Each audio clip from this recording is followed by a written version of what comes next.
Selamat datang di dunia Kimetsu no Yaiba Season 1, di mana ada keluarga harmonis yang tinggal di gunung. Sehari-hari jualan arem, seketika hidup mereka berubah tragis karena diteror sama Michael Jackson.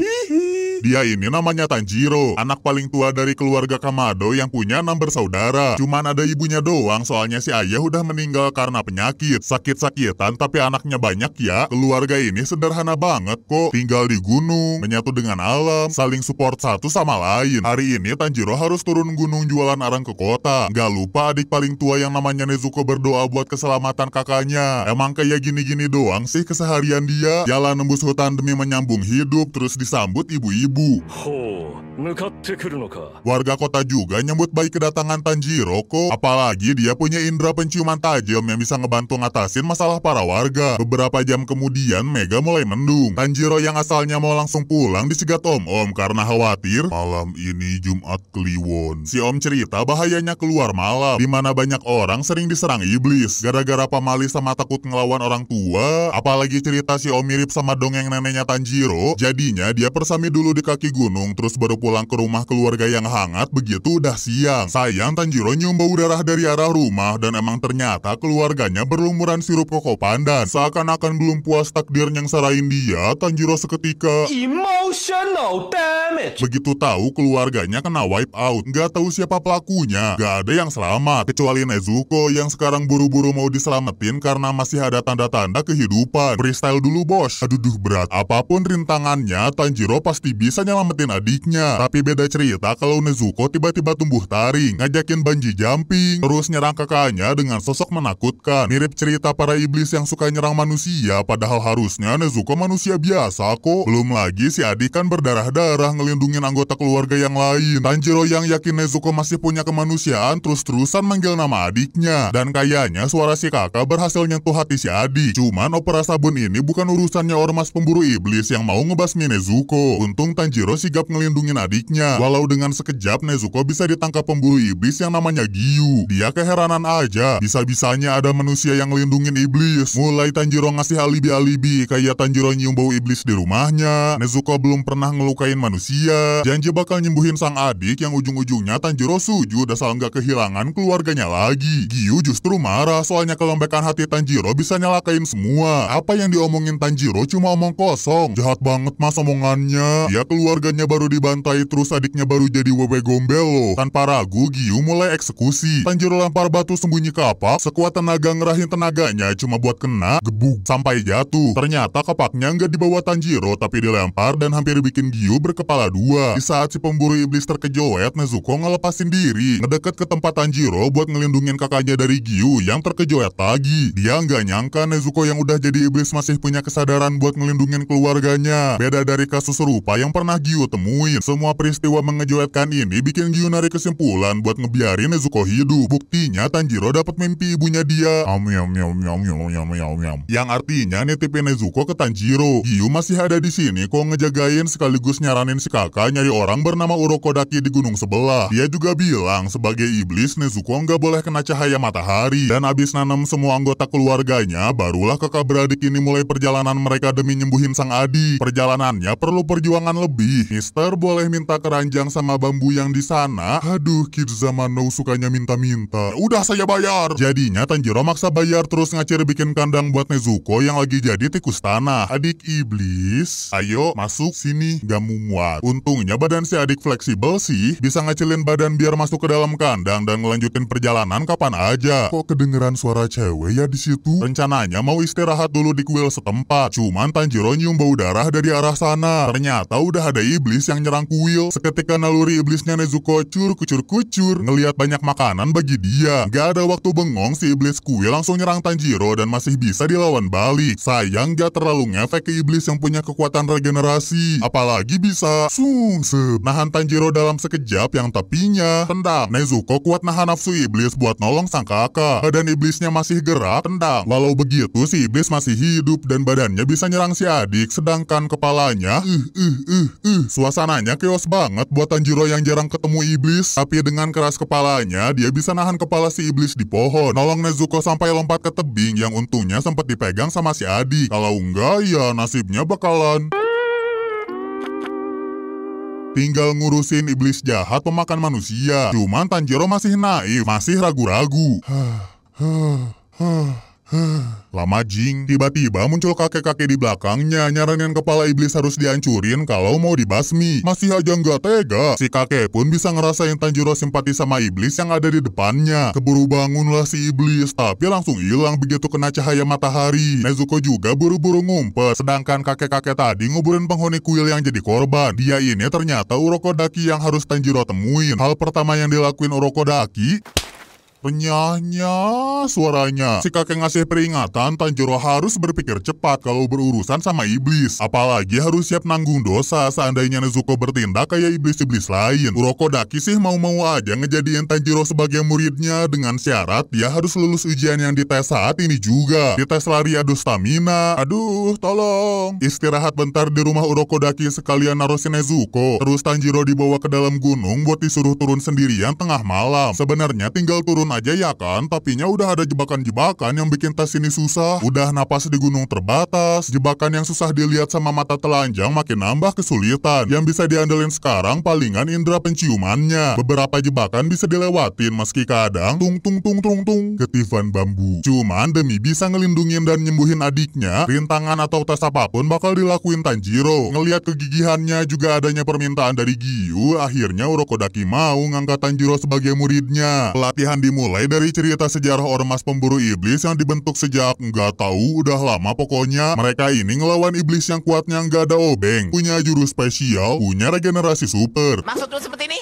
Beda sama manusia yang sering berdarah-darah tapi tetap ngelawan para iblis. Semua yang mau ikut ormas pemburu iblis harus ikut seleksi final dan Tanjiro baru bisa ikut seleksinya kalau diizinin Urokodaki. Makanya biar nggak nyumbang nyawa dia harus berlatih sekuat tenaga. Lagian nggak lucu kan baru sesi pelatihan aja hampir turu. Jelas latihannya bakal tambah berat, ngayun sampai ribuan kali. Termasuk diajarin dasar pakai senjata yang benar. Kadang perlu juga latihan ngejatuhin badan biar bisa bangkit lagi dengan cepet. Langsung masuk posisi nyerang yang sayangnya, si murid belum selevel sama gurunya. Ada satu teknik lagi yang wajib dimilikin setiap anggota ormas pemburu iblis, yaitu teknik pernapasan. Selamat, sekarang kalian napas manual. Katanya teknik pernapasan ngebuat tubuh lebih kuat. Malahan sampai bisa ngimbangin kekuatan para iblis. Cuman latihannya perlu perjuangan. Kuda-kuda gini, salah. Gini, salah. Seng-seng set. Lebih detailnya si guru ngajarin teknik pernapasan air. Otomatis Tanjiro harus menyatu dengan selama masa latihan, semua pengalamannya Tanjiro catat di Dear Diary. Siapa tahu bisa jadi bahan cerita kan ke Nezuko yang tidur lebih dari 6 bulan. Dokter bilang gak ada yang aneh kok. Mungkin tidur tuh caranya si adik istirahat sebagai ganti makanin manusia. Gak kerasa Tanjiro udah berlatih selama 1 tahun di bawah bimbingannya Urokodaki. Sampai si guru pun gak punya bahan lagi yang bisa diajarin. Tes terakhir sebelum muridnya diizinin ikut seleksi final ormas, dia harus bisa motong batu besar. Batu bisa dipotong? Oh, bisa gila. Cuma sepatah kata itu aja yang Urokodaki bilang, terus pergi ninggalin Tanjiro. Percobaan pertama langsung bikin badannya bergetar. Untung karena Tanjiro nulis semua pengalaman latihan di Dear Diary, dia bisa ngulang semua yang udah diajarin sang guru. Ngulang pelajaran yang dia perlu, walau hasilnya kayaknya nggak ada yang berubah. Masih nggak bisa motong batu. Di saat kepalanya mentok inilah muncul pahlawan bertopeng yang nantangin Tanjiro sparring. Si MC baik hati jelas ragu dong. Masa dia pakai pedang beneran tapi si topeng pakai pedang kayu? Cuman gak perlu khawatir soalnya Tanjiro yang sekarang gak mampu nandingin lawannya. Tanjiro yang cuman ngayun-ngayun pedang tanpa pakai teknik pernapasan gak mungkin menang. Alhasil dia dibikin pingsan dan baru bangun begitu ngedenger salutnya Tanjiro nggak dendam sama si topeng. Justru dia bersyukur bisa diajakin sparring juga diliatin teknik yang hebat. Tapi Tanjiro salting sendiri sih gara-gara tiba-tiba cerita ke bocil cewek yang nungguin dia bangun. Barulah si bocil yang namanya Makomo ini cerita dia tuh muridnya Urokodaki. Begitu juga sama si topeng yang namanya Sabito. Makanya pada ngerti soal teknik pernapasan, dua bocil misterius ngebantu Tanjiro latihan. Kayak ngebenerin kebiasaan jelek atau kuda-kudanya biar bener. Penasaran juga sih sama di mana mereka tinggal. Tapi tiap kali ditanya gitu jawaban Makomo, lalala nggak denger. Yang pasti pada mau ngebantuin Tanjiro karena punya guru yang sama. Pelatihan bagai neraka terus lanjut dan gak kerasa waktu udah berjalan lama.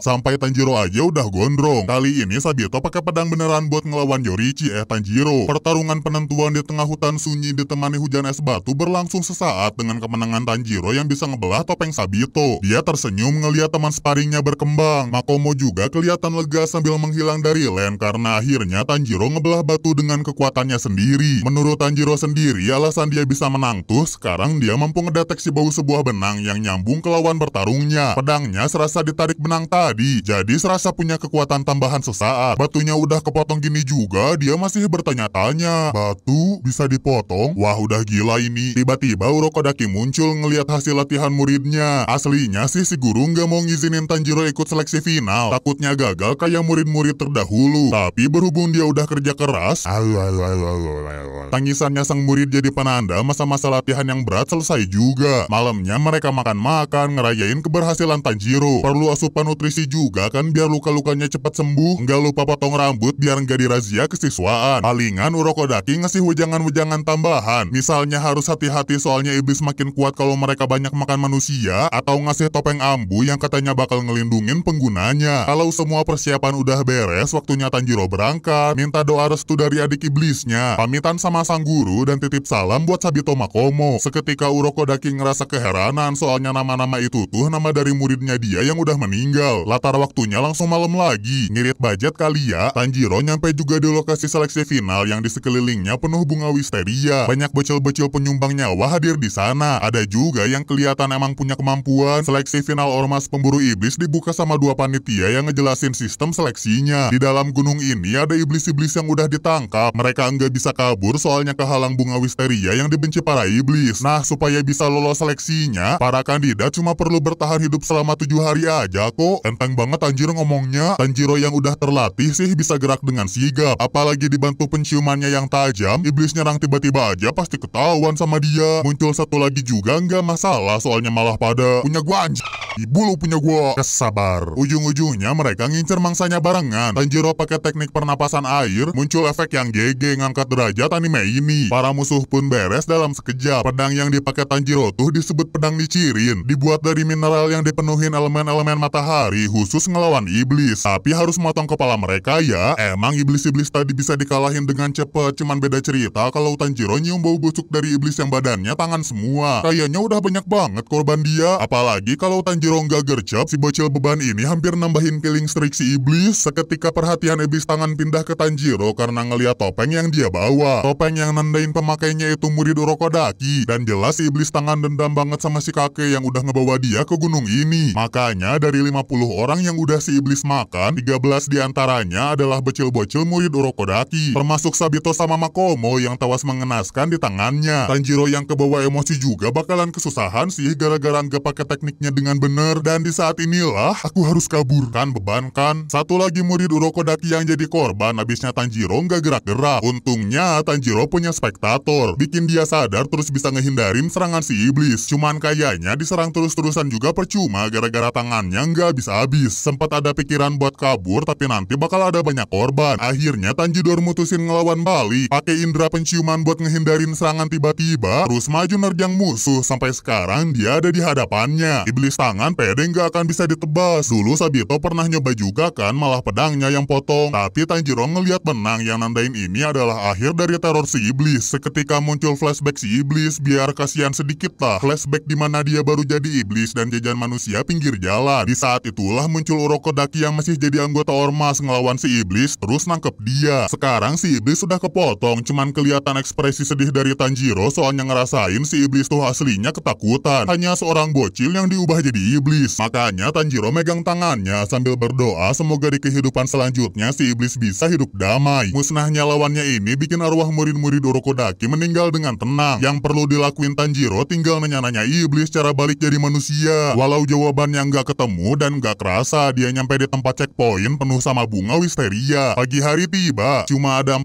orang yang lulus seleksi masuk ormas. Bocil beban yang udah ditolongin kayaknya gagal sih. Pokoknya sisa berempat doang. Lanjut disambut para panitia. Awalnya mereka ngejelasin aturan-aturan juga keuntungan yang didapat sebagai anggota ormas pemburu iblis. Misalnya didampingin burung buat kirim-kirim informasi. Ada si kuning yang burungnya kecil dan ada yang marah-marah maksa-maksa minta dikasihin pedang Nichirin. Seketika Tanjiro nolongin si panitia, malahan gak segan menggenggam lengan si Codet dengan mesra. Akhirnya dia nyerah dan barulah mereka masuk ke sesi pemilihan biji-bijian. Biji mineral yang bakal dijadiin pedang dicirin buat ngelawan iblis. Gak ada yang tahu bedanya apa, sedangkan Tanjiro bergantung ke penciumannya. Milih yang dia percaya. Meski belum jelas juga dapatnya apa, soalnya sekarang dia harus pulang. Sedihnya sih yaitu gak dapat info apa-apa tentang cara ngembaliin Nezuko jadi manusia. Dan yang lebih ditakutin, seandainya pas dia balik ke rumah Urokodaki, Nezuko udah gebrak.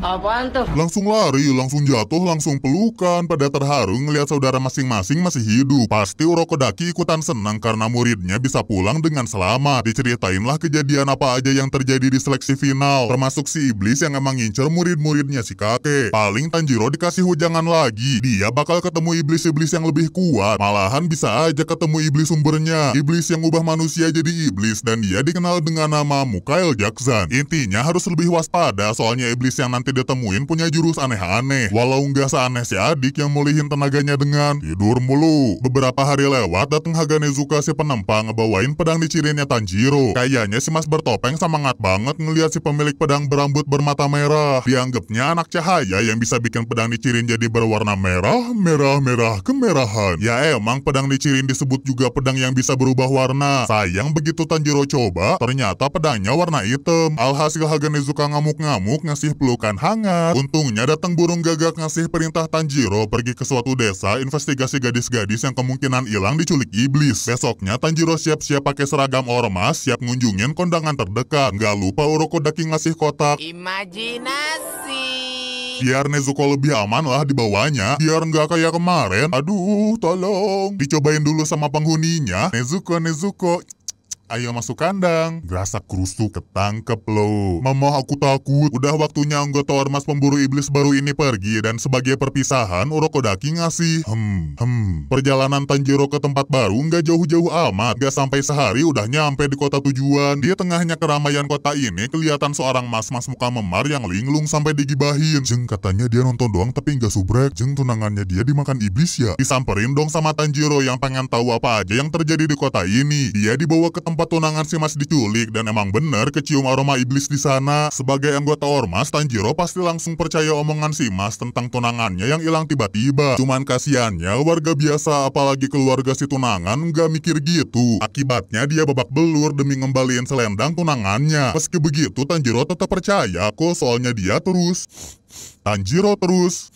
Sampai nggak kerasa malam tiba, yang berarti waktunya para iblis bergerak. Kali ini yang diincar si iblis tuh gadis di rumah gedung. Padahal dia mau balik ke kamar terus langsung tiduran. Justru itu kesempatan emas buat nyulik mangsanya masuk ke dalam tanah. Seketika Tanjiro pindah tempat ke tempat dia nyium bau si iblis. Baunya dicium bener-bener buat ngelacak di mana si iblis sembunyi, dan akhirnya bisa nyelamatin si gadis. Mungkin ini yang dimaksud Urokodaki, iblis-iblis punya jurus aneh. Udah bisa ngilang ke tanah kayak rawa-rawa. Berisik pula gara-gara geretak-geretak gigi. Dia nyemplung lagi ke tanah. Tanjiro berhasil ngelacak di mana si iblis bakal muncul. Cuman gak disangka ada 3 iblis yang siap nyerang dia. Untungnya masih bisa diatasin, tapi kalahnya jumlah ini bikin Tanjiro kesusahan. Diserang pakai Ninokata Mizukuruma atau nyerang biasa. Wih, belum cukup buat ngalahin si iblis. Gak kena wih. Ujung-ujungnya iblis-iblis ini pada muncul. Pada ngeremehin Tanjiro yang kesusahan ngejagain para manusia. Sekaligus manas-manasin si mas gara-gara tusuk kondet tunangannya dia udah dekoleksi si iblis. Yang berarti mbak tunangan udah jalan-jalan di perut si iblis. Jelas si mas ngerasa kehilangan, gak bisa ketemu lagi sama orang tersayang. Begitu juga Tanjiro yang keluarganya dibasmi sama iblis. Amarah sekilas barusan berhasil motong tangan lawannya, tapi sial iblis lain muncul dari tembok. Gak kena yey. Diserang lagi tiba-tiba, dan kali ini Tanjiro ditolong sama Nezuko. Emang aneh sih ngeliat ormas pemburu iblis kerja sama bareng iblis. Cuma Nezuko gak akan nyerang manusia kok, soalnya selama tidur dia dihipnotis Urokodaki. Semua manusia adalah keluarga, semua iblis adalah musuh. Makanya si adik langsung nerjang musuh, langsung nginjek sekuat tenaga, tanah kosong. Memang susah kalau musuhnya tukang kabur, tapi jangan anggap remeh Nezuko yang bisa backflip. Kelincahan kegesitan si adik makin ngebuktiin adik iblisnya nggak perlu dikhawatirin lagi sama Tanjiro. Udah susah juga kan gara-gara musuhnya terus nyerang, gak kena. Alhasil Tanjiro minta Nezuko ngejagain para manusia, sedangkan si kakak masuk ke rawa-rawa ngelawan si iblis. Rawa yang penuh barang-barang peninggalan korban. Belum lagi Tanjiro bakal bakal kesusahan napas kalau lama-lama di dalam sini. Itu sih yang dipikir para iblis, cuman mereka nggak tahu Tanjiro tuh dulunya anak gunung. Ditambah nguasain teknik pernapasan air, kondisi rawa-rawa kayak gini bukan halangan buat ngeluarin kemampuannya. Akhirnya dua iblis berhasil dibasmi dan Tanjiro ngambil sobekan pakaian si iblis. Tinggal bagiannya Nezuko yang sama-sama bisa bikin lawannya kewalahan. Mau nyoba kabur juga nggak akan didiemin gitu aja lah. Sayangnya makin lama mereka bertarung, makin kebaca pola serangan si adik. Terus tinggal masalah waktu sampai jedatnya Nezuko punya barcode. Seketika Tanjiro muncul nyelamatin adiknya, bikin si iblis kehilangan tangan. Kalau si iblis masih terus ngebacot, sering dikasih kesempatan ngomong kok, asalkan ngomongin Muzan. Ngedenger itu si iblis langsung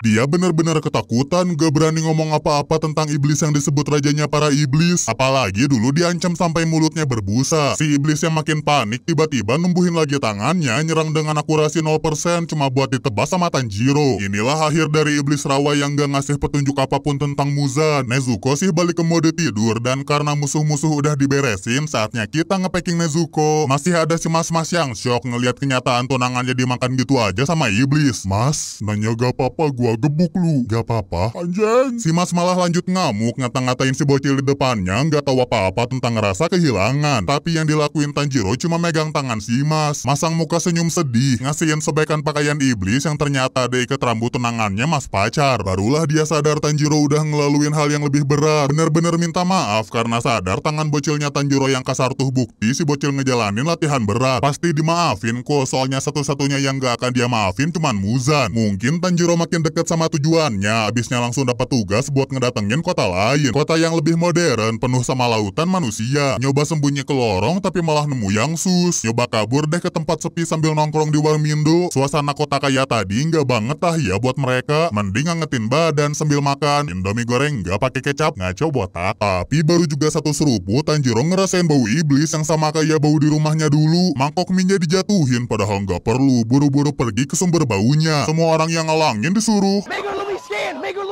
Soalnya dia mau nangkap orang yang ngeluarin bau itu. Orang dengan mata merah, mau langsung ditebas, cuman gak disangka orang tadi ngegendong seorang bocil juga ada perempuan yang ngaku sebagai istrinya. Tanjiro gak habis pikir, bisa-bisanya seorang iblis pura-pura jadi manusia main The Sims. Ujung-ujungnya kecurigaan Tanjiro bener kok. Orang ini adalah Muzan gara-gara bisa ngubah orang lewat seketika jadi iblis yang tanpa pandang bulu nyerang siapapun. Akhirnya Tanjiro milih nahan si iblis baru, milih nahan mulutnya, sebelum suasana makin rusuh. Astaga, ada ribut-ribut, pergi aja yuk, kabur-kabur. Sisa Tanjiro sendirian yang masih nahan si iblis sambil ditinggalin belahan jiwanya, tapi tetap dia nggak akan ngebiarin si Raja Pop hidup dengan leluasa. Sayang Tanjiro harus perhatiin diri dia dulu, gara-gara datang Pak Polisi yang mau nertibin dengan ramah. Seketika muncul bunga-bunga, jurusnya iblis misterius yang mau nolongin Tanjiro lolos dari masalah ini. Di tempat lain, Muzan ngucapin selamat tinggal ke keluarga-keluargaannya, soalnya disuruh pulang duluan. Yang gak akan muncul lagi sih sampai season barunya. Dah Gih, pergi sana hus.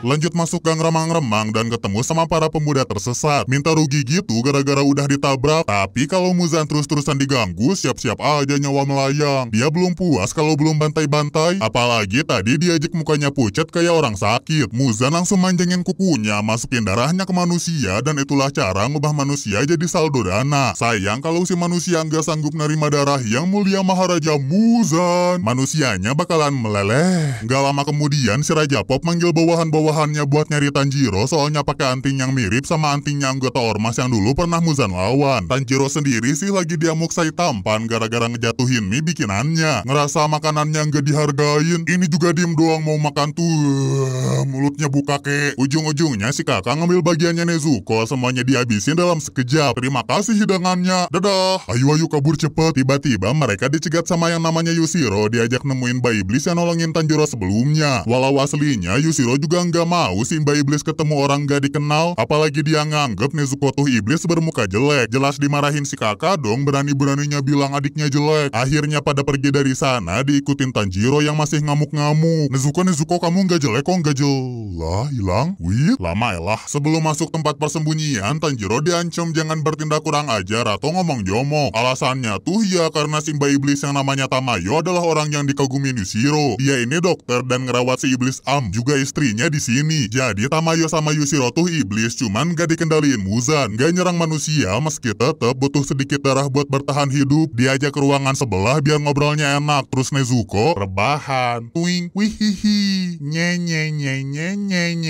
Tamayo cerita dia udah hidup lama. Cerita Muzan yang bisa ngubah manusia jadi iblis, tapi sebenarnya Simba iblis juga punya kemampuan itu. Buktinya Yushiro dijadiin iblis sama dia, walau cuma Yushiro doang yang berhasil dalam 200 tahun ini. 200 tahun, woi, umur lu berapa Aji? Tok. Yushiro anak iblis diem sebentar coba. Sap, kelihatannya Tamayo ini iblis baik, cuman biar lebih pasti Tanjiro nyium baunya Tamayo. Ih, freak, ditanyain lah cara ngebalikin Nezuko jadi manusia, dan caranya itu belum ketemu. Maksudnya semua penyakit pasti ada kok obatnya. Nah, biar obatnya bisa ditemuin, Tamayo minta izin neliti Nezuko si iblis, tapi nggak kayak iblis. Nye.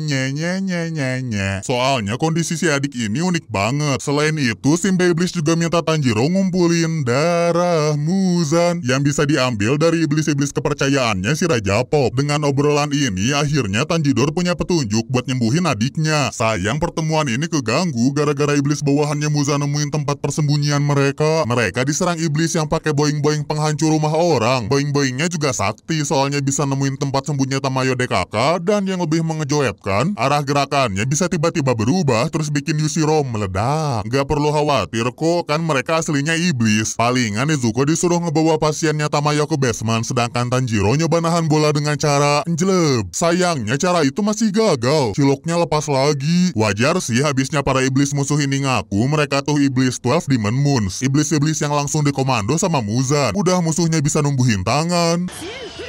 Yushiro marah-marah pula soalnya tempat persembunyian ketahuan gara-gara bau manusianya Tanjiro. Pokoknya dia nggak akan ngebiarin siapapun ngelukain si Nona. Cuman tetap bakalan susah kalau diserang 6 boing-boing sekaligus yang gerakannya nggak bisa ditebak. Malahan udah ditebas juga tetap bisa nyerang. Akhirnya Yushiro yang ikutan muak ngasih susu ke dahinya Tanjiro supaya serangan asli si iblis kelihatan, yaitu panah-panah yang ngendaliin gerakan boing-boing. Sekarang serangan-serangannya bisa dihindarin. Terus Nezuko yang baru balik, Pelan-pelan Pak Sopir. mereka bagi-bagi tugas. Tanjiro ngelawan si boing-boing banyak, Nezuko ngincer si iblis pengendali panah. Alhasil panah di bola menghilang dan si kakak tinggal ngebelasian flower lawannya. Sayang karena lawan mereka tuh iblis 12 Demon Moons, gak segampang itu buat dikalahin. Iblis panah bikin Nezuko kepental. Tanjiro ketiban Nezuko, dalam sekejap tangan si iblis boing-boing tumbuh lagi. Pada ganti taktik lah, si ormas pemburu iblis disuruh ngelawan si panah, sedangkan sisanya bakal ngelawan boing-boing. Sekilas Tanjiro ngeliat benang, tapi tiba-tiba putus gara-gara dipaksa moonwalk, dibanting-banting, diangkat ke atas, terus ditinggal pas lagi sayang-sayangnya. Untungnya dia bisa selamat dari jatuh berkat jurus pernapasannya. Ternyata yang kesusahan bukan si kakak aja, si adik juga cuma bisa ngehindar, sedangkan Yushiro ngekonsil buat nyerang diem-diem. Ada satu kegoblokannya Nezuko di mana dia nyoba nendang boing-boing, berakhir dengan ngegubrak, ditendang pakai kaki kanan, dan gol buat tim lawan. Gak ada waktu buat khawatirin yang lain, abisnya Tanjiro harus fokus sama si iblis panah. Serangan yang aneh ini bisanya dihindarin doang, soalnya kalau nyoba ditebas, Tanjiro malah ke bawah panahnya. Lebih parah lagi, tangan dia ketangkap. Kepikiran cara lompat dari pohon buat ngelawan balik arah panahnya, dan ternyata cara itu berhasil. Setetik petunjuk tadi bikin si ormas pemburu iblis dapat kesimpulan, dia harus ngedeket, manfaatin arah panah lawannya biar serangannya lebih kuat, sampai akhirnya si iblis berhasil dikenain. Sialnya si iblis dendaman banget ya, dia nggak mau meninggal sendirian, dan dengan sisa tenaga terakhirnya, dia masang banyak petunjuk arah yang berarti terbang kebanting-banting kalau nggak ditahan pakai jurus pernapasan. Diserang anak panahnya nggak cuma sekali dua kali, tapi berkali-kali. Tanjiro juga terus-terusan ngeluarin tekniknya. Baru kali ini dia ngejurus sebanyak itu.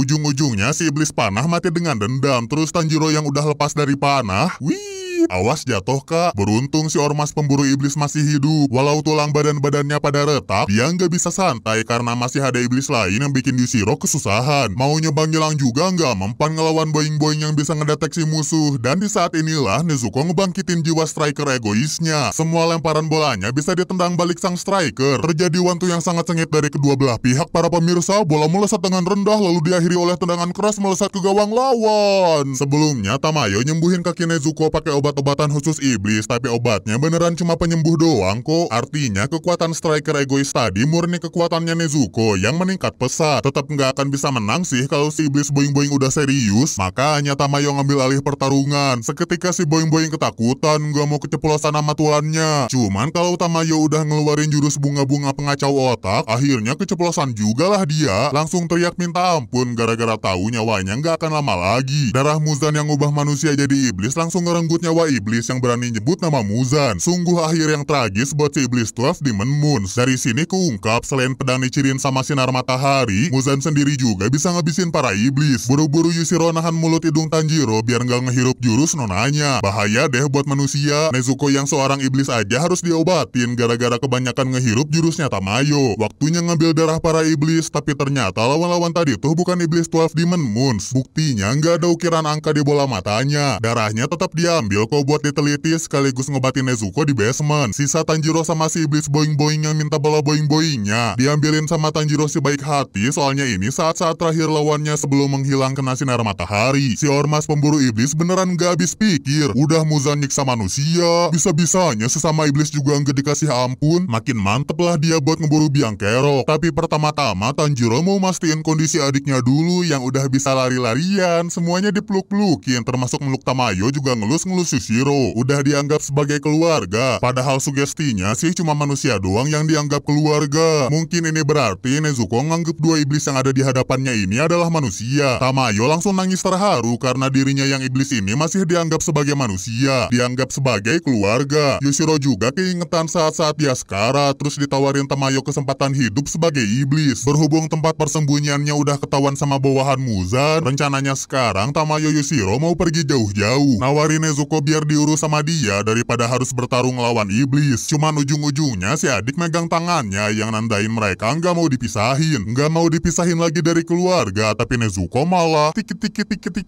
Yushiro sempat muji Nezuko cantik. Kesempatan. Sebelum akhirnya Tanjiro ngelanjutin perjalanan ke tempat baru yang di tengah perjalanan dia ketemu si kuning cengeng. Nggak ngerti kenapa terus-terusan nangis sambil melukin mbaknya yang kelihatan banget risih. Tiba-tiba burung kecil nyamperin, kayaknya punya si kuning minta ngeberhentiin majikannya. Ternyata Tanjiro pernah ketemu dia di seleksi final, tapi mending pura-pura nggak kenal. Hati-hati mbak, banyak orang aneh. Kalau si kuning masih ngerengek-rengek ya pak. Masalahnya sih si kuning maksa-maksa ngajakin nikah padahal nggak pernah sekalipun loh mbaknya bilang gitu. Dasar stres. Lu sih ganggu aja. Bukannya biasa aja anjing. Diminta inget-inget tujuan si kuning jadi anggota ormas pemburu iblis, cuma ternyata alasannya itu karena terpaksa. Dulu dia ditipu cewek sampai banyak utang, dibayarin utangnya sama kakek-kakek, dilatih sama si kakeknya, dan tahu-tahu dia jadi anggota ormas, tinggal nunggu waktu aja buat dimakan iblis. Kasian. Sejak saat inilah Tanjiro temenan sama si kuning yang namanya Zenitsu. Ngasihin makanan buat si kuning yang kelaparan, meski lempar ini makanan terakhirnya dia. Zenitsu juga baik kok mau bagi-bagi. Tanjiro ngerti sih takutnya berhadapan sama iblis, tapi sebagai seorang teman dia ngingetin Zenitsu jangan sampai nyusahin burung pembawa pesan. Tuh kata dia, hebat juga Tanjiro bisa ngerti bahasa burung. Mungkin karena sama-sama punya burung, tiba-tiba datang burung hitamnya Tanjiro ngasih tugas mereka harus pergi ke tujuan selanjutnya di kedalaman hutan. Tepatnya di sebuah rumah angker. Tanjiro nyium bau iblis juga bau aneh, sedangkan keahliannya Zenitsu tuh di pendengaran. Gak jauh dari sana ada nih bocil-bocil ketakutan, gak bisa diajak ngobrol saking takutnya. Makanya supaya mereka gak ketakutan, Tanjiro mau ngeliatin sesuatu. Tada, burung kecilnya kakak kuning. Imut kan? Baru deh para bocil tenang terus mau cerita-cerita tentang kakak mereka yang dibawa iblis masuk ke dalam rumah di tengah hutan. Anehnya cuma kakaknya yang berdarah doang yang dibawa si iblis. Suasana makin tegang soalnya Zenitsu terus ngedenger suara kendang tangtung tarang tung tuing. Terbang songgok manusia keluar yang gak lama kemudian nyawanya hanya lewat doang. Dia bukan kakaknya para bocil kok, tapi kejadian tadi bikin mereka harus buru-buru nyelamatin si kakak. Gak mau. Gak mau ya? Kok gitu ya Tanjiro? Gak apa-apa. Ayo. Tanjiro nitipin barang bawaannya ke para bocil dan minta mereka ngejaganya baik-baik. Ngejaga barang yang Tanjiro anggap sebagai nyawanya sendiri karena nggak tahu bahaya apa yang bakal ormas pemburu iblis ini temuin di dalam. Apalagi Tanjiro juga baru cerita, aku baru patah tulang. Kenapa nggak bilang dari tadi mati gua goblok. Nggak disangka bocil-bocil di luar malah nyamperin mereka gara-gara ketakutan lagi.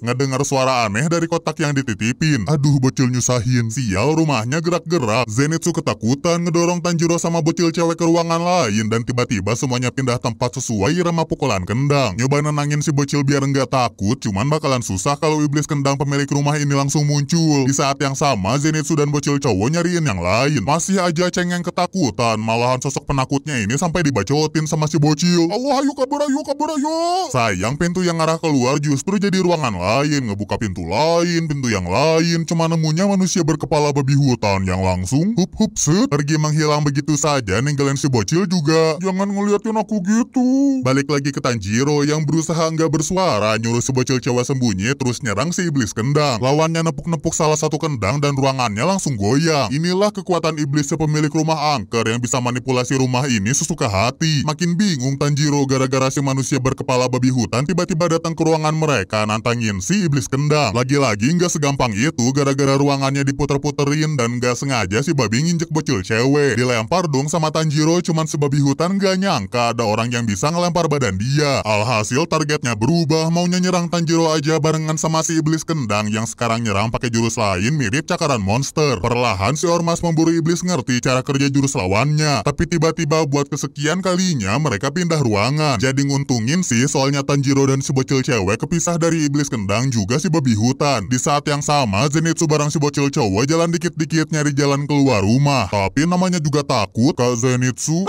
Woi.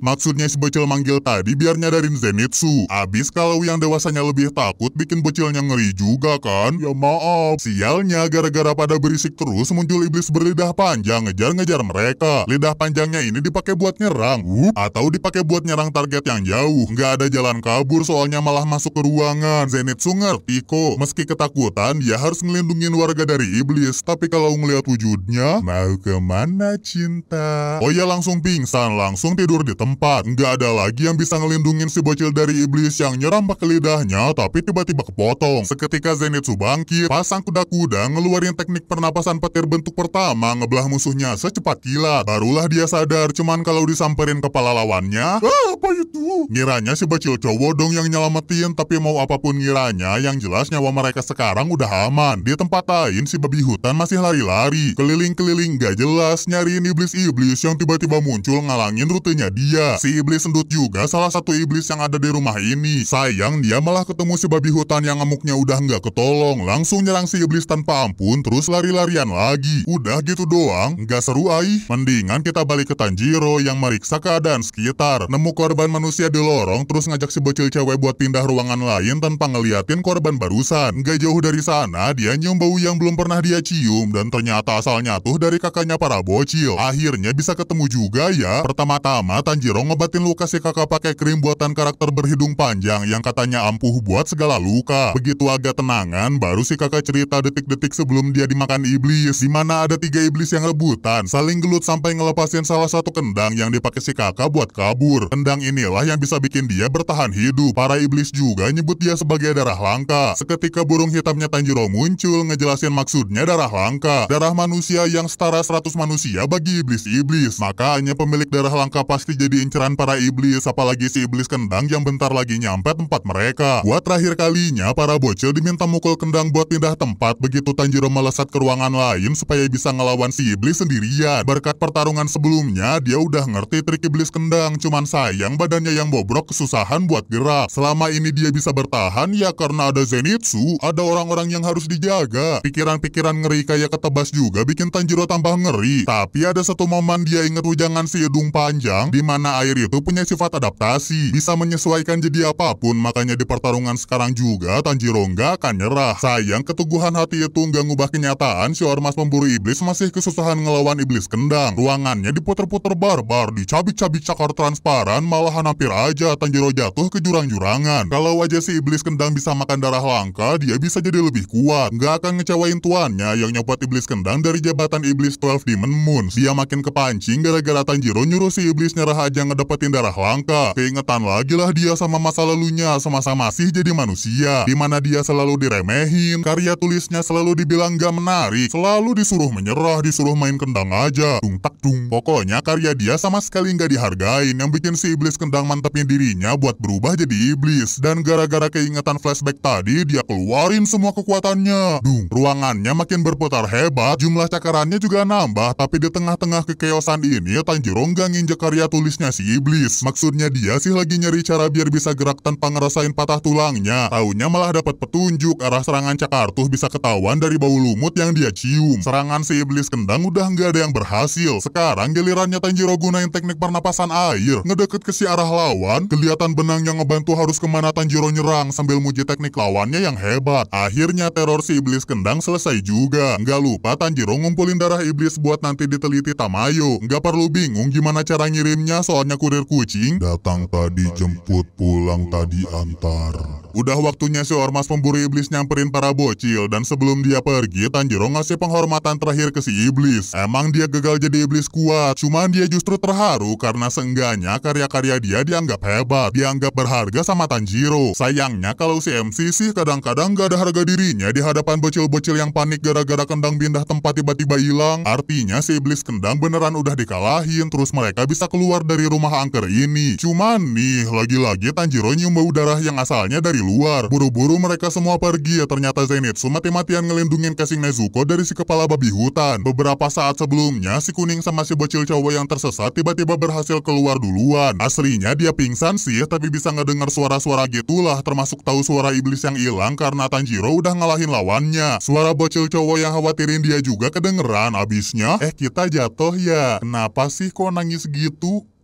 Anjir, bejir. Aduh, pusing. Sialnya, si kepala babi hutan juga berhasil keluar. Kalau Zenitsu sadar sih, dia itu orang kelima yang lulus seleksi final ormas pemburu iblis. Tapi gara-gara nggak sabaran, jadinya pulang duluan. Contoh nggak sabarannya kayak sekarang, si kepala babi hutan langsung ngarah ke Nezuko dan untungnya dijagain Zenitsu. Dikasih tahu dia ngerasain aura iblis dari dalam kotak. Cuman sebenarnya dari awal Zenitsu juga udah tahu. Bisa ketahuan karena suara iblis itu beda sama suara manusia. Tapi si kuning cengeng juga ngerasa tenang ngedengar suara Tanjiro yang lembut. Pasti ada alasan khusus kenapa bawa-bawa iblis. Makanya Zenitsu mau nanyain langsung ke orangnya. Barulah kita sampai ke kejadian yang Tanjiro lihat. Seketika kakaknya Nezuko melesat mukul si babi hutan sampai tulangnya patah. Nyeramahin sesama anggota ormas tuh nggak boleh saling bertarung tanpa alasan jelas. Dia nggak tersinggung kok, tapinya malah langsung nyerang pakai tangan kosong karena ngiranya duel nggak pakai senjata. Pada aktif ya bun. Serangan-serangan si babi hutan pada rendah nih, benar-benar kayak lagi ngelawan babi hutan. Cara ngalahinnya tuh dengan nyerang lebih rendah, tapi lawannya punya fleksibilitas nggak ngotak. Tanjiro balik ke serang. Hebat kan aku?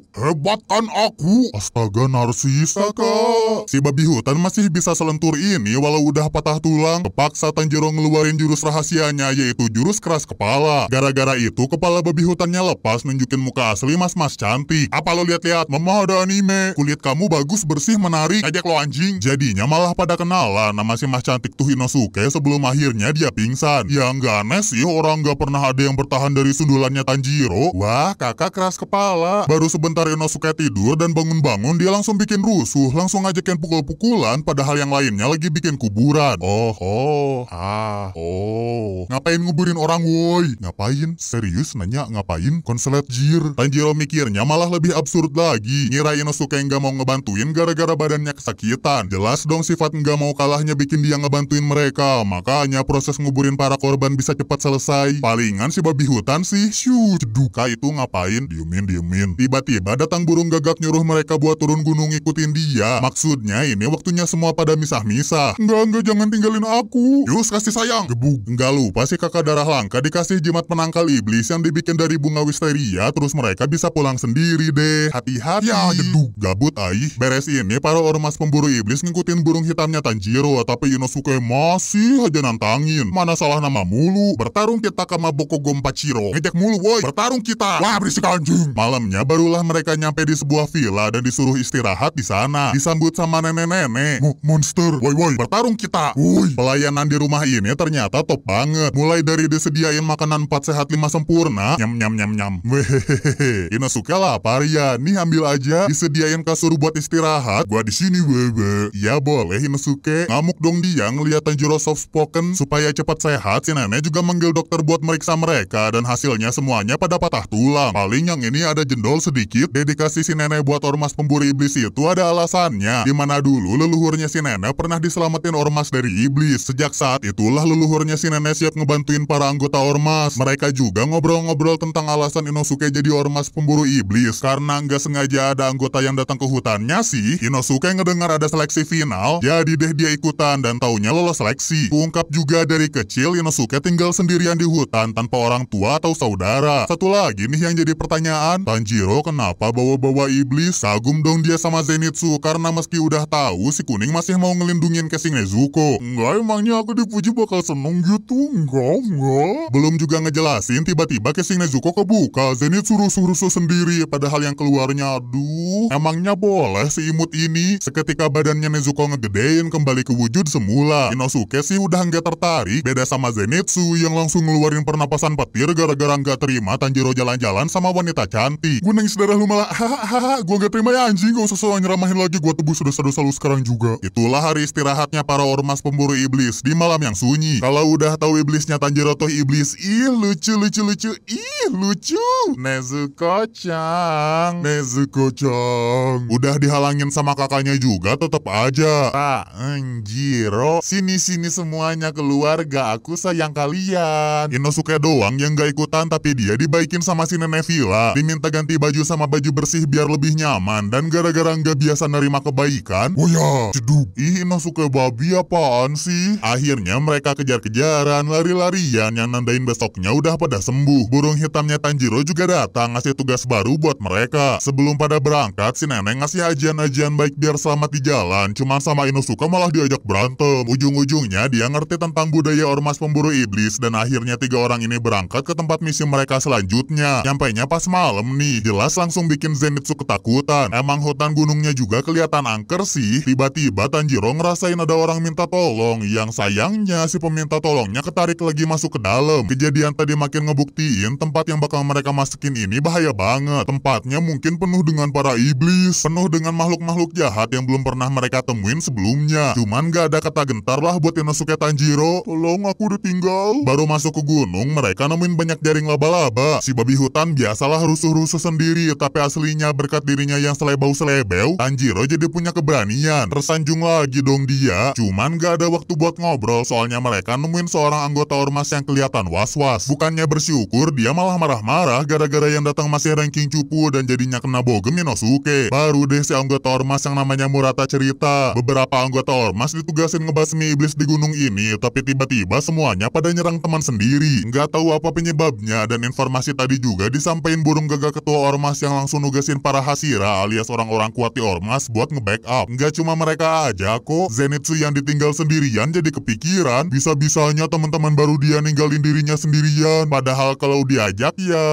aku mau ikut kok swear. Burung imutnya Zenitsu nyoba nyemangatin sampai ngegigit-gigit. Tapi si kuning ceng yang baru mau gerak begitu inget Nezuko dibawa kakaknya masuk ke sarang iblis. Mana pas pula sekarang Tanjiro DKK ketemu anggota-anggota ormas yang nyerang mereka. Dari gerakannya yang kayak bot sih ketahuan mereka tuh dikendaliin. Sebisa mungkin jangan ngelukain orang-orang sampai akhirnya Tanjiro ngeh pada digerakin lewat benang laba-laba di bagian belakang. Tinggal dipotong aja semuanya biar nggak dikendaliin lagi. Sayang kalau sumber masalah belum diberesin hasilnya bakal tetap sama. Bakal jadi bonekanya iblis. Situasinya makin parah gara-gara datang iblis yang namanya Rui ngancam mereka jangan ngeganggu keluarganya dia. Gak bisa keserang sih soalnya jaraknya jauh. Terus Rui juga pergi Jadinya pada balik ke rencana sebelumnya di mana Inosuke pakai teknik pernapasan binatang buas buat ngedeteksi si pengendali. Dipuji lagi sama Tanjiro, tersipu-sipu lagi dong. Masih harus ngehadepin masalah orang-orang yang dikendaliin, tapi Murata nyuruh serahin yang di sini aja sama dia. Sok jago ya, udah pergi sana lu babi. Gak apa-apa kok dia ditinggalin sendirian, apalagi semuanya ini teman-temannya dia. Alhasil Tanjiro Inosuke pergi sambil ngamuk, nggak terima diajak Murata, ditambah keganggu sama benang laba-laba terus. Artinya mereka makin dekat sama lokasi target dan pasti dijagain sama boneka manusia. Pelakunya tuh si ibu laba-laba yang bisa ngegerakin siapapun sesuka hati. Udah enak padahal penguasaan map skill makro-mikronya, tapi seketika blunder gara-gara diancam Rui jangan sampai ngelakuin kesalahan. Baru diomongin gitu aja langsung ketakutan dan bikin bikin bonekanya makin barbar. Gak peduli si boneka udah luka segimana juga, yang penting bisa ngalahin ormas pemburu iblis. Di tengah kebingungan ini, tiba-tiba Tanjiro dapat ide. Dia lempar si boneka manusia biar nyangkut di atas pohon. Aku juga mau.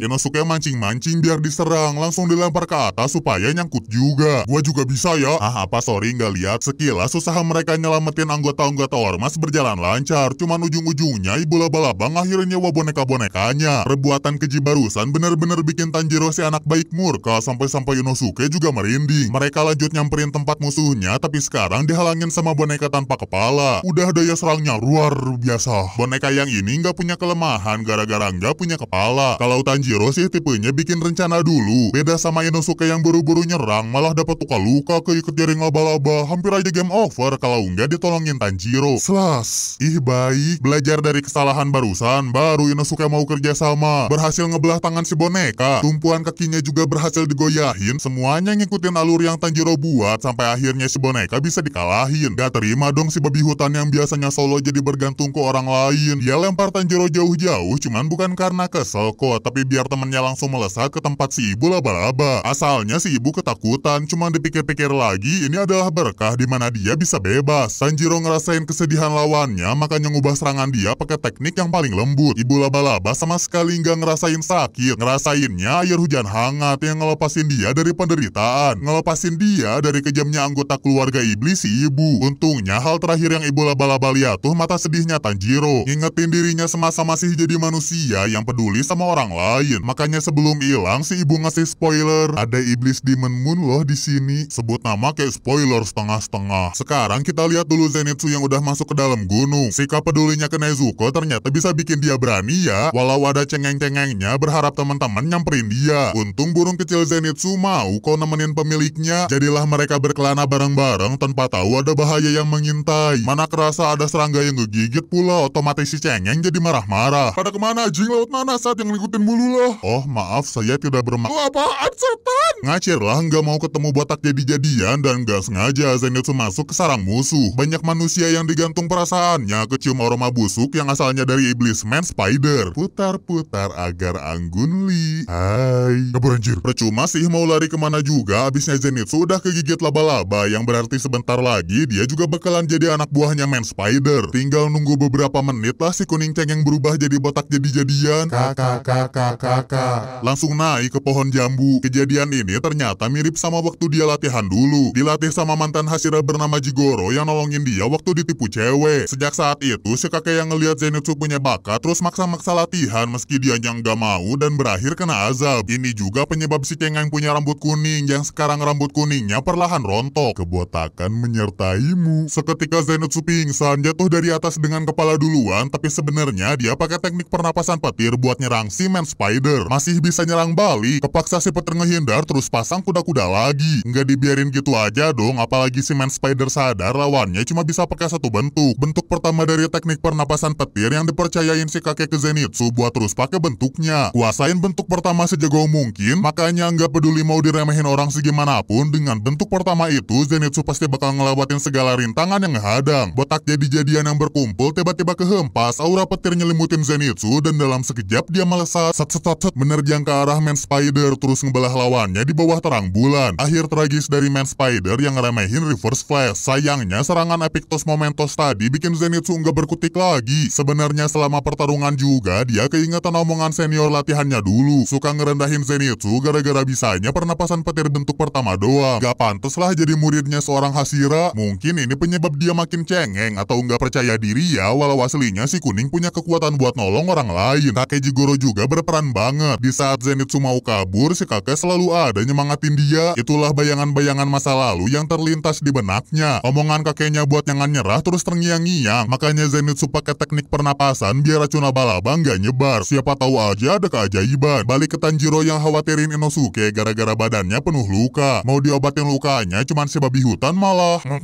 mau lanjut ke tempat lain, ketemu iblis kakak laba-laba yang langsung manggil standonya, yaitu Bapak Laba-Laba. Serangan tiba-tiba ini bikin Inosuke lengah. Tanjiro nyoba nolongin, tapi sayang kulit si Bapak sekeras kulit manggis. Inosuke nyoba motong juga, hasilnya sama aja. Yang bisa mereka lakuin sekarang cuman ngehindar, dan kalau maksa nyerang nasibnya bakalan kena pukul. Kejar-kejaran sama Inosuke. Kemana sayang? Untungnya Bapak Laba-Laba ketiban pohon yang dipotong Tanjiro. Ini kesempatan yang gak akan datang lagi. Dia pakai teknik pernapasan air yang paling kuat, tapi tetap sih gak ngefek kalau ditahan pakai batang pohon. Gunpachiro mental jauh. Inosuke harus ngelawan Bapak Laba-Laba sendirian. Lagi-lagi dia cuma bisa sembunyi, walau gak bisa kabur dari instingnya bapak-bapak. Si babi hutan terus kabur, nungguin Tanjiro nyelamatin dia.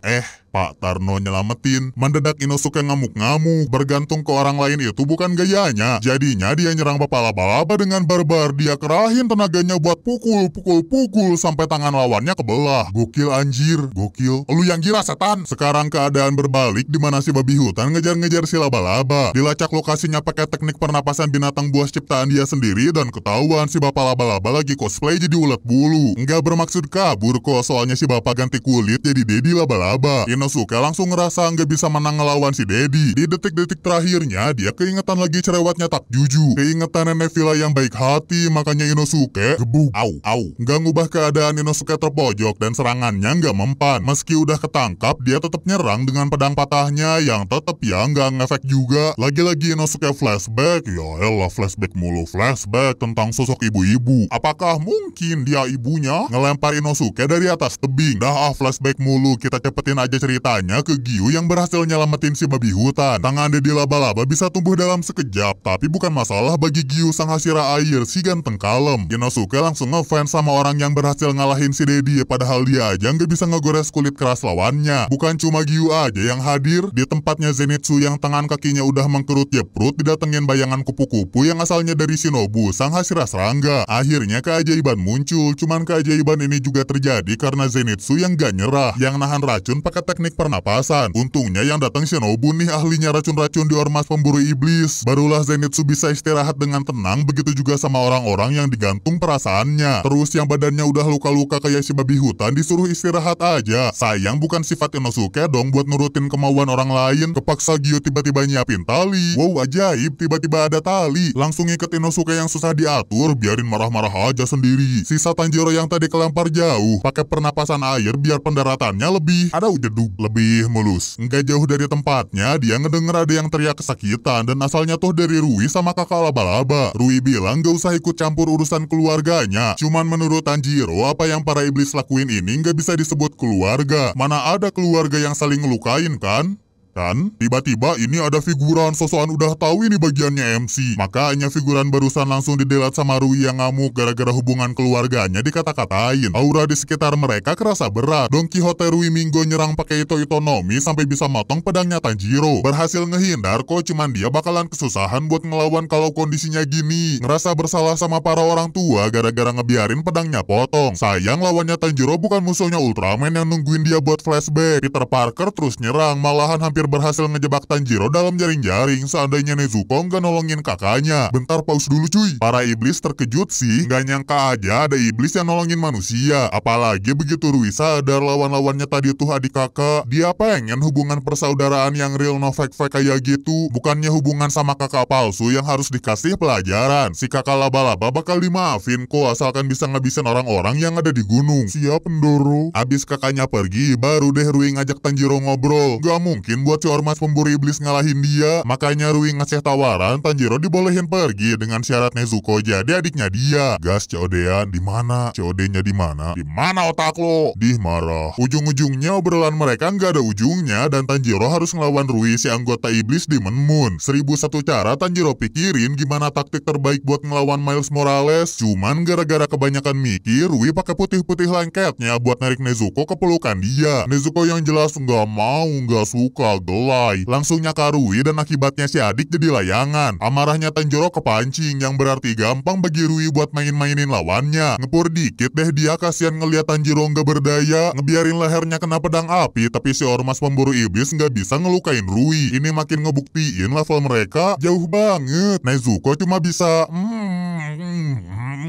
pilih dicit, tali gelasannya dikencengin sampai-sampai si adik pingsan. Sebelum situasi nambah buruk, Tanjiro ngendalin amarahnya, meluncur ke arah Rui pakai teknik pernapasan air paling kuat bersimbol Yuzong air yang ternyata bisa ngebelah benangnya si iblis. Sayang kalau Rui udah serius, Itonominya dialirin haki cukup buat bikin Tanjiro ketar-ketir terus masuk ke flashback tentang masa kecilnya. Flashback tentang ayahnya yang bertubuh lemah tapi bisa nari di tengah salju malam-malam. Bertubuh lemah tapi punya banyak anak. Tarian ini tuh katanya ritual buat Dewa Matahari dan alasan si ayah kuat ngelakuinnya semalaman karena kekuatan teknik pernapasan. Ada juga pesan ayahnya Tanjiro di mana dia pengen anaknya ngewarisin ritual tarian Dewa Matahari sama anting bergambar matahari. Seketika Tanjiro ngubah pernapasan airnya jadi ke pernapasan matahari sekaligus ngikutin tarian ritual ayahnya yang bisa disebut Hinokami Kagura. Rui terus nyerang juga, Tanjiro nggak akan berhenti ngejar lawannya yang kabur-kaburan sampai akhirnya Tanjiro ngelihat benang di leher Rui. Dia yakin serangannya ini bisa ngalahin si iblis meski harus ngorbanin dirinya. Cuman gas gampang itu dong buang-buang nyawa, soalnya Nezuko yang tadi AFK dibangunin ibunya. Anak gadis hari Minggu masih aja tidur. Nezuko bisa ngegunain jurus spesialnya, yaitu ngeledakin darahnya sendiri nyambung ke benang-benangnya Rui. Otomatis Tanjiro dengan aman berhasil ngenain targetnya. Benar-benar adegan.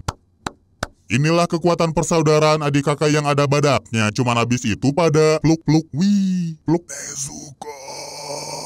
Tenaga Tanjiro benar-benar udah habis. Dia menangin pertarungan berkat flashback tarian ayahnya. Meski penglihatannya udah kabur, badannya udah masuk angin, Tanjiro nggak mau leha-leha soalnya khawatir sama Inosuke yang kepisah tadi. Sayang kecium aroma jahat iblis yang nandain Rui masih hidup. Ternyata Rui ngelepasin kepalanya sendiri sebelum ketebas. Baru sekarang si iblis yang seorang Demon Moon ngerasain penghinaan sebesar ini. Langsung aja dia bikin Rasengan di tanah, hampir jadi Tanjiro cincang. Untungnya keburu diselamatin si ganteng kalem. Kamu hebat bisa bertahan sampai aku datang. Kimi hibit disibirtihin simpi ikiditing. Rui yang masih ngerasa di atas awan musatin semua benang kasur tapi nggak akan mampu ngelawan jurus ori bikinan Gyu sendiri yang dinamain Gyu dan ketenangan. Benang kasurnya kepotong semua di hadapan dia. Begitu juga sama Rui yang dalam sekejap kepalanya ngegeser. Di saat-saat terakhirnya dia ngeliat, dia ngerasa iri sama hubungan adik kakaknya Tanjiro Nezuko. Muncul juga flashback, ya flashback lagi, flashback terus. Flashback tentang keluarga bohongannya Rui. Ceritanya ada iblis yang dikejar-kejar ormas pemburu kabur ke tempatnya Rui Minggu. Diselamatin lah sama dia dengan syarat iblis tadi gabung ke keluarga Don Quixote. Disuruh minum darahnya Rui sebagai bagian dari ritual ganti kulit, badannya putih semua kena jamur, jadilah si kakak laba-laba. Sekilas keluarga ini adem-adem aja kok, ngumpul-ngumpul, makan-makan, mana makanannya. Tapi kalau ada iblis yang balik ke bentuk semula, Rui nggak segan-segan ngasih pelajaran walau itu ke ibu jadi-jadiannya. Di antara mereka ada nih yang ngajakin kabur, cuma si kakak laba-laba yang beneran dianggap saudara sama yang ini, makanya dia mau ngusulin pergi bareng-bareng. Sayangnya kabur-kaburan mereka ketahuan Rui gara-gara kakak laba-laba lebih mihak ke si Demon Moon. Akibatnya yang ngajakin pergi dipajang di atas rumah, dibiarin kebakar kena matahari. Kejadian-kejadian selama tinggal bareng itu bikin kakak laba-laba trauma, nggak mau bikin marah Rui. Tugas terakhir yang disuruh ngebasmi semua orang di gunung bakal dia lakuin bener-bener. Kasian juga ya Murata yang nggak tahu apa-apa malah kejebak di bola-bola yang bisa ngelalahin apapun. Nasibnya masih bagus soalnya Shinobu dateng. Selamat malam. Kakak laba-laba panik dong, apalagi semua serangannya dihindarin si Hashira serangga yang super lincah. Mulai alibi nih dia kepaksa ngeburu manusia gara-gara diancam Rui. Shinobu juga percaya kok asalkan kakak laba-laba mau jujur udah ngabisin berapa orang. Ngakunya cuma 5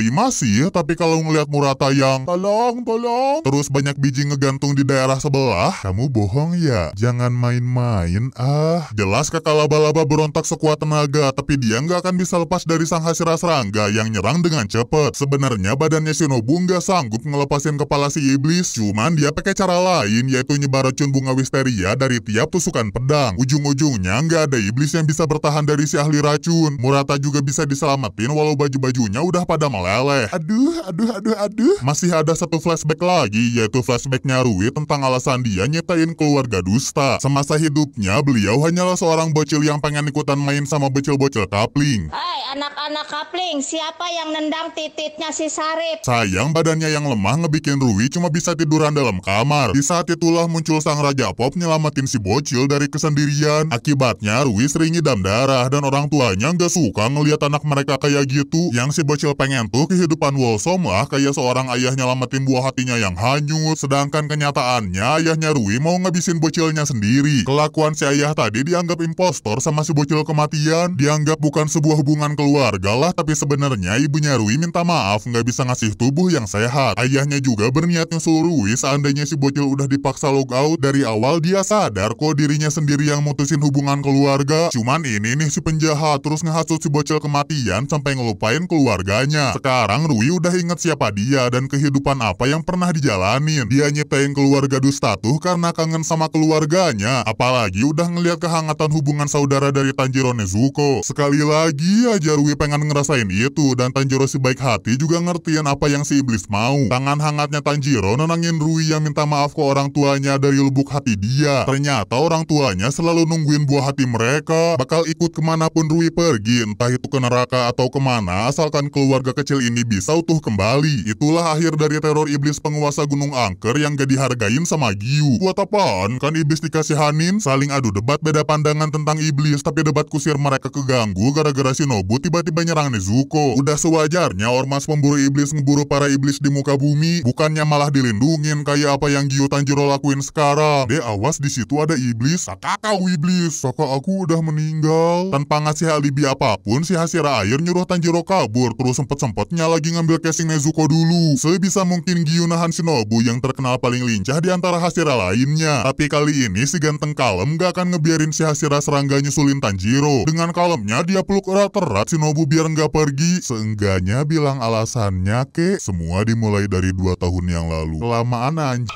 Walau Shinobu udah ketangkap, Tanjiro masih kekejar sama mbak-mbak misterius. Nezuko mau ditebas, sempat digagalin sama si kakak. Cepat lari Nezuko. Lari sana.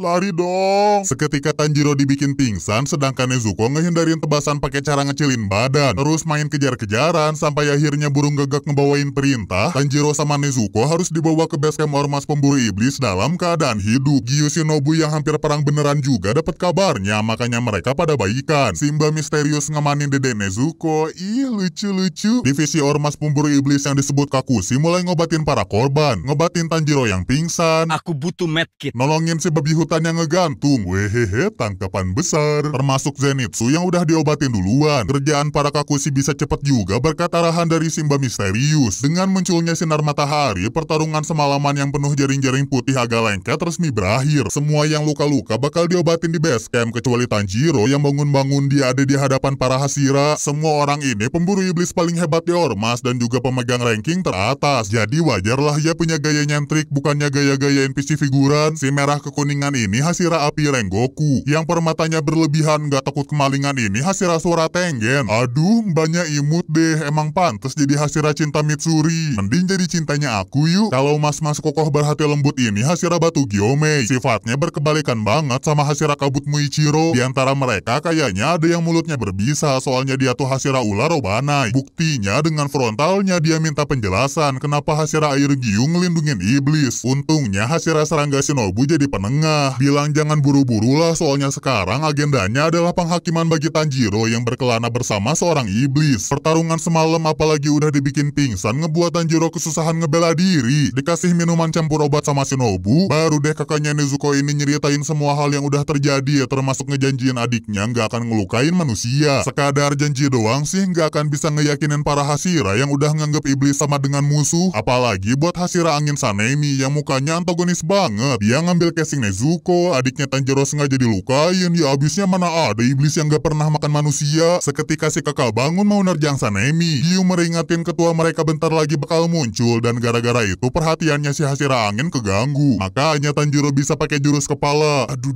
sakit anjir. Ya jir sakit, hehe. Nggak peduli mau Hashira ke, mau apa ke, Tanjiro nggak akan ngebiarin siapapun ngelukain adiknya. Udah muak banget dah Sanemi, tapi akhirnya ketua ormas pemburu iblis yang namanya Ubuyashiki datang sambil ditopang anak kembarnya diantar ke tempat matahari bersinar. Tanjiro kepo sama kepalanya si ketua, cuman tiba-tiba dia didorong Sanemi ke tanah, soalnya sekarang pada hormat nyambut sang ketua. Sanemi yang tadinya kasar juga jadi sopan, tetap langsung nanya alasan pertemuan hari ini sih, dimana Tanjiro Nezuko diminta dibiarin aja. Beberapa Hashira ada yang iya manusia aja, ada yang kayak cewek ke, terserah. Pastinya ada yang gak setuju soalnya ngelanggar aturan dasar ormas pemburu iblis. Dibacainlah surat dari Urokodaki si mantan Hashira Air. Mohon ngizinin Tanjiro Nezuko jangan dipisahin, dibolehin jadi bagian ormas pemburu iblis. Dijelasin juga tentang hipnotisnya si kakek dan seandainya Nezuko ngelukain manusia, Urokodaki sama Gyu bakal bertanggung jawab dengan harakiri. Terharu dong Tanjiro ngedengernya, cuman masih nggak ada bukti pasti Nezuko di pihak manusia. Masih ada kemungkinan Nezuko ngelukain mereka. Ada kemungkinan juga Nezuko ngelindungin manusia kan? Tsunami fakta. Palingan dari pengalaman selama ini, udah 2 tahun jadi iblis, Nezuko nggak pernah ngebahayain manusia. Terus ada 2 orang hebat yang berani pasang badan buat dia. Ditambah lagi Tanjiro pernah ketemu Muzan, padahal para Hashira aja nggak pernah. Muzan pasti ngirim bawahannya buat ngebasmi Tanjiro, makanya dia bisa dijadiin umpan nih. Cuman balik ke topik awal gimana nasibnya Nezuko, Sanemi mau nyoba ngebuktiin semua iblis sama aja. Dia ngelukain tangannya, darah-darah masuk ke lubang di casing Nezuko, sekuat tenaga si adik nahan diri. Nggak di bawah matahari juga goblok. Astaga lupa, Sanemi pindah tempat, ngelakuin sulap box barengan sama Nezuko. Tanjiro ditahan Obanai kuat-kuat, biar jelas gimana sifat asli si adik iblis. Matanya melotot, keringat bercucuran, sebisa mungkin nahan godaan. Ayo ini kamu pasti mau ini. Obanai masih nahan Tanjiro, diperingatin Shinobu jangan pakai teknik pernapasan kalau nggak mau organ dalamnya meledak. Cuman ujung-ujungnya Tanjiro bisa ngelepasin iketan dia, dibantuin sama Gyu biar Tanjiro bisa ngingetin adiknya. Ngingetin tentang apa adik-adik? Tentang flashback ya? Gak apa-apalah flashback yang ini, soalnya ngeliatin keluarga cemarannya Nezuko, ngeliatin adiknya yang hahaha sini,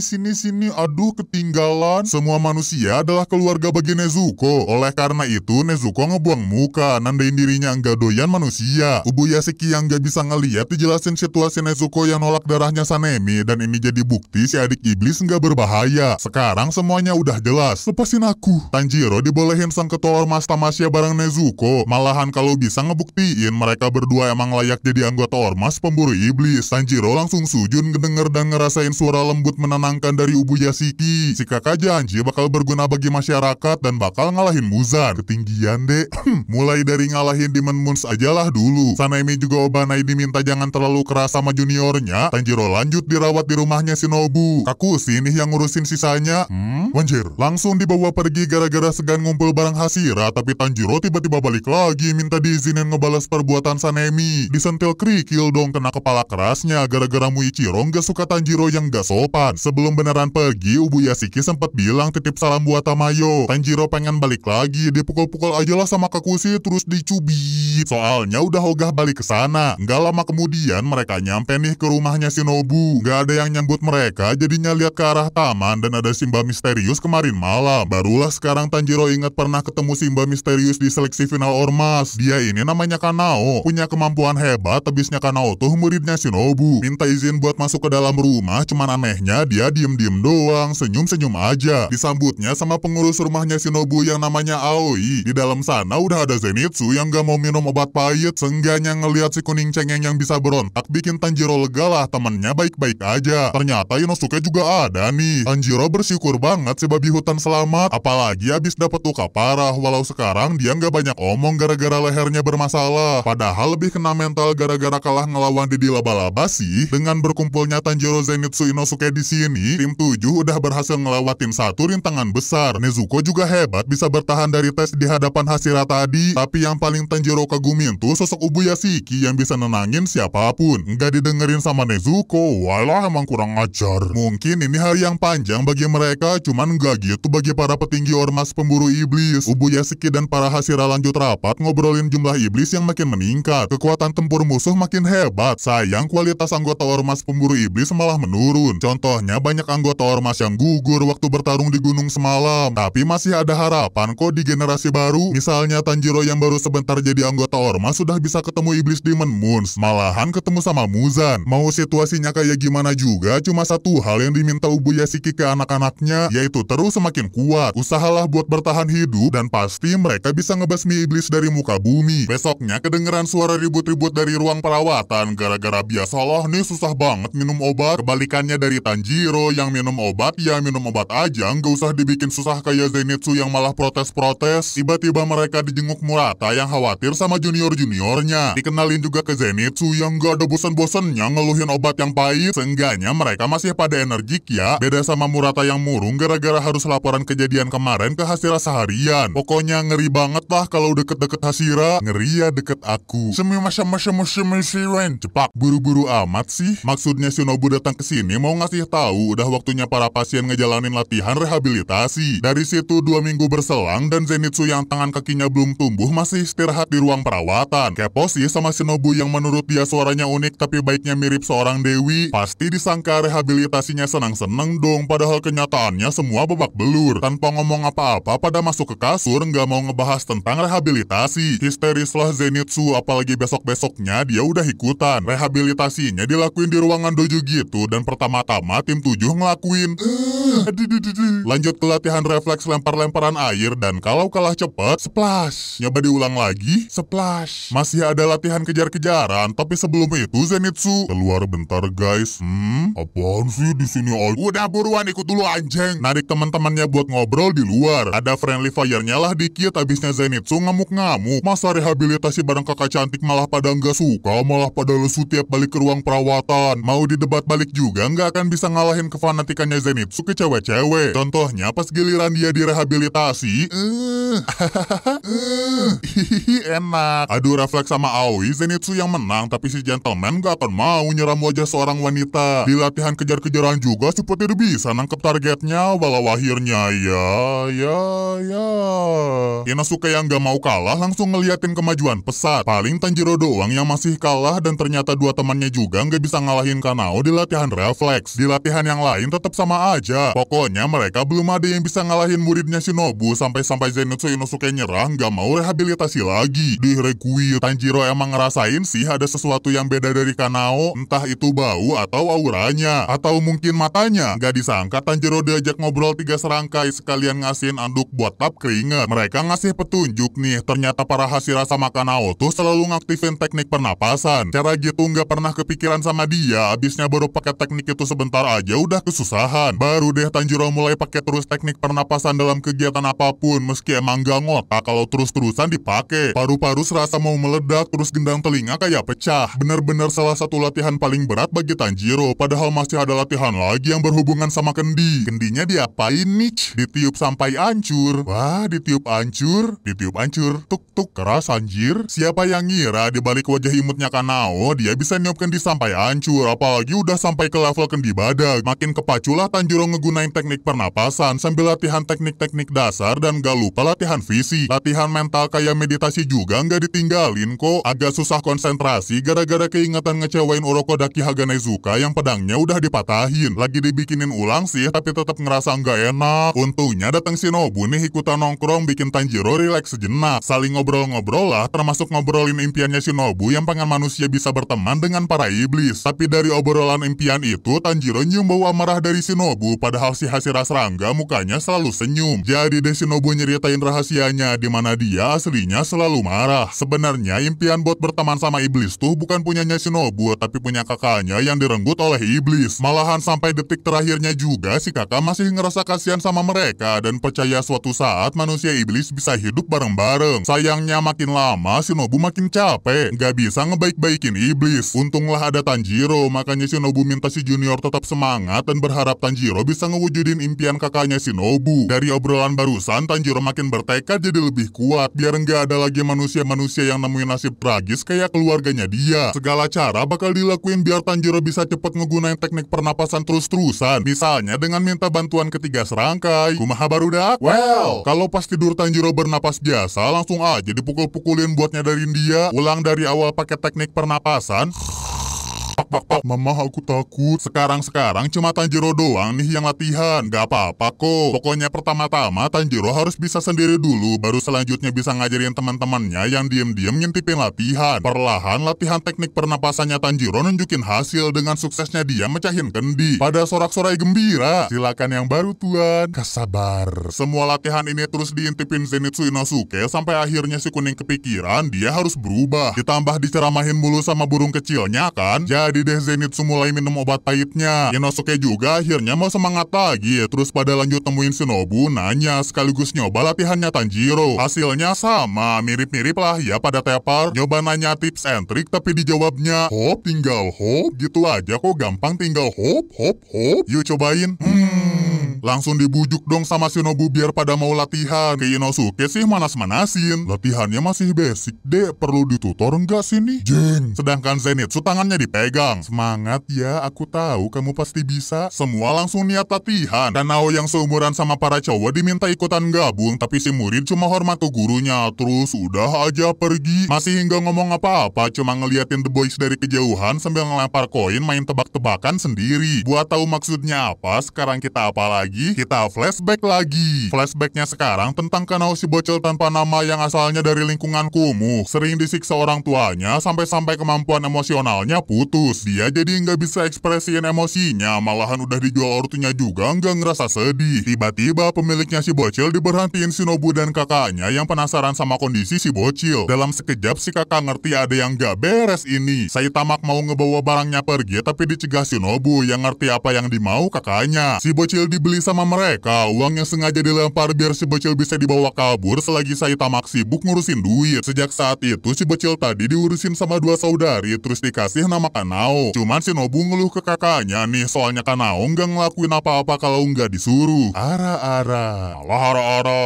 ara-ara. Gelut sini anjing. Supaya Kanao bisa mutusin buat dirinya sendiri, si kakak ngasih koin 1000 kelapa sawit yang biasa dipakai buat kerokan. Koin ini dijadiin panduan Kanao apakah dia harus ngelakuin sesuatu atau enggak. Kayak tadi tuh Kanao lempar koin apa dia harus ngobrol sama para cowok dan hasilnya adalah enggak. Beberapa hari lewat, Tanjiro dapat kabar pedang dia sama Inosuke udah selesai dan penempanya bentar lagi dateng. Pasti pertemuannya mengharukan ya, abisnya kan bentar nggak salah lihat itu kan.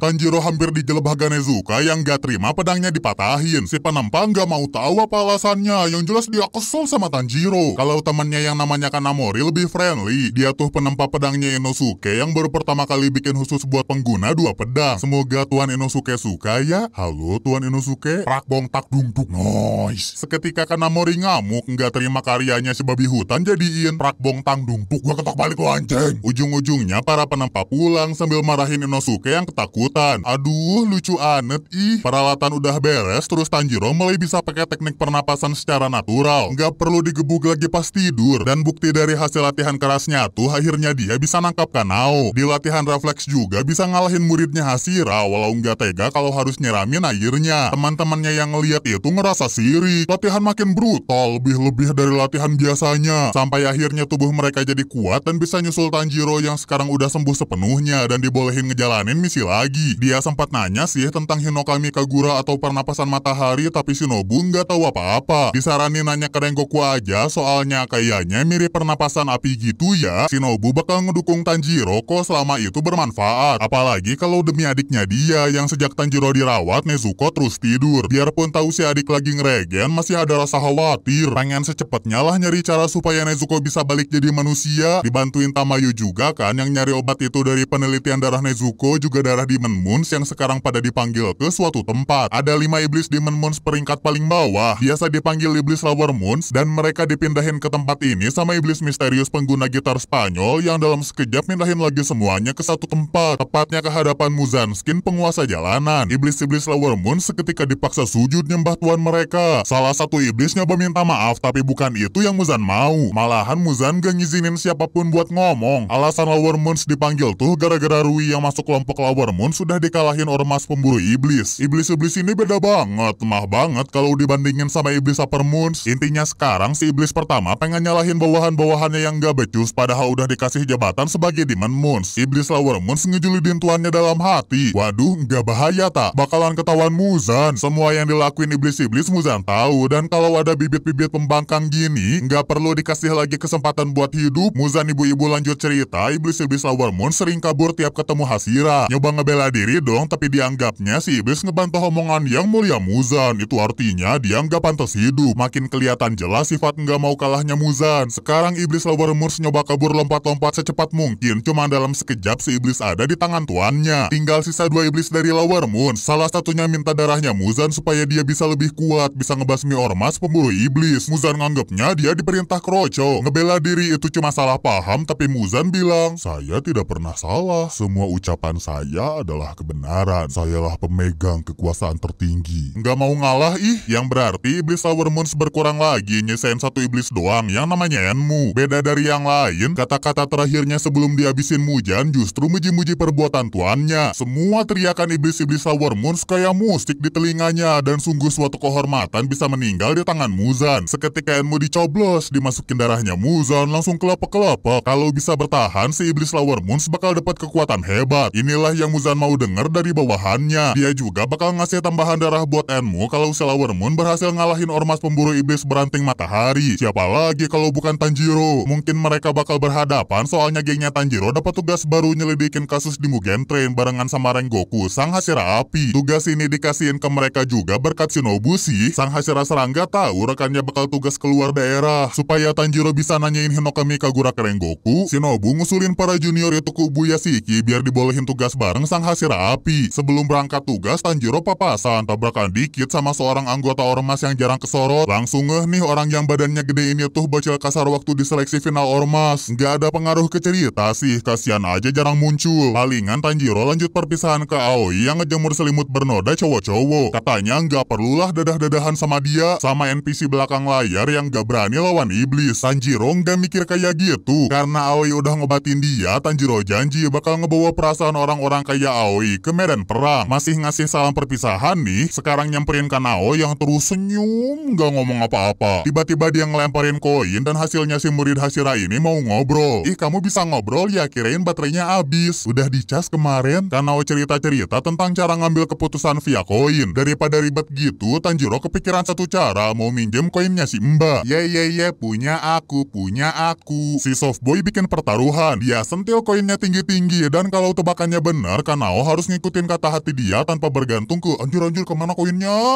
Ketangkep kok dan ternyata hasilnya Kanao harus mulai berubah. Tahu nggak segampang itu buat ngubah sifat seseorang? Yuk coba pelan-pelan Kanao ngikutin suara hatinya. Seandainya tadi tebakan Tanjiro salah, rencananya dia mau terus ngelempar koin sampai menang. Mirip si skin ibu-ibu tadi ya. Seketika Kanao terkagum-kagum ngelihat senyumnya Tanjiro yang gak mau ngalah main lempar koin. Akhirnya dia pergi juga dan buat mantepin persiapan, mereka harus mecahin kendi badag sampai benar-benar hancur. Dikasih lempar segitiga buat perbekalan yang langsung dihabisin si babi hutan. Terus deket mereka ternyata ada Giyu. Sekali lagi salam-salam perpisahan. Nggak lupa Tanjiro bilang terima kasih soalnya senior sama gurunya mau pasang badan buat Nezuko. Baru deh mereka pada pergi ke stasiun. Malah kaget sendiri gara-gara ngelihat benda hitam panjang besar keras panas. Inosuke mau ngajak berantem tapi nggak perlu kok. Abisnya kata Tanjiro, beliau adalah roh penjaga dataran ini. Blok. Wajar sih buat mereka yang baru ngelihat kereta. Cuman ya nggak kayak si babi hutan juga yang jedak-jeduk. Alhasil para Isilop mau nangkep anggota-anggota ormas pemburu iblis ini karena bikin keributan. Berhasil kabur sih, walau nggak aneh apa bisa sembunyi di peron kereta. Palingan seluas apa sih peron kereta? Supaya nggak dicurigain lagi, mereka harus nyembunyiin pedang masing-masing. Kalau gitu konyol-konyolannya udahan soalnya kereta udah mau berangkat. Pada naik kereta tanpa bayar, kasihan pula Zenitsu hampir ketinggalan. Si teman nanya bukannya lebih baik ya Nezuko ditinggal di base camp. Cuman Tanjiro sama adiknya bakal selalu bersama. Nggak mau berpisah lagi, bakal ngelewatin masalah bareng-bareng. Dan pasti ya Tanjiro bisa ngembaliin Nezuko jadi manusia. Akhirnya mereka pergi, mulai petualangan baru di Mugen Train yang dinaikin donat hangat, dinaikin Lower Moons, dan petualangan itu ada di Kimetsu no Yaiba season selanjutnya. Beres, selesai juga Gils, 26 episode selesai. Dari 26 episode itu banyak cerita, banyak kesedihan, banyak momen-momen epic sampai bisa bikin anime Kimetsu no Yaiba lanjut berseason-season. Tapi kalian sadar nggak sih siapa yang mulai cerita Kimetsu no Yaiba? Bukan Tanjiro si penjual arang atau yang mulia Maharaja Muzan, tapi yang mulai nyatu, saya yang mulai cerita Kimetsu no Yaiba.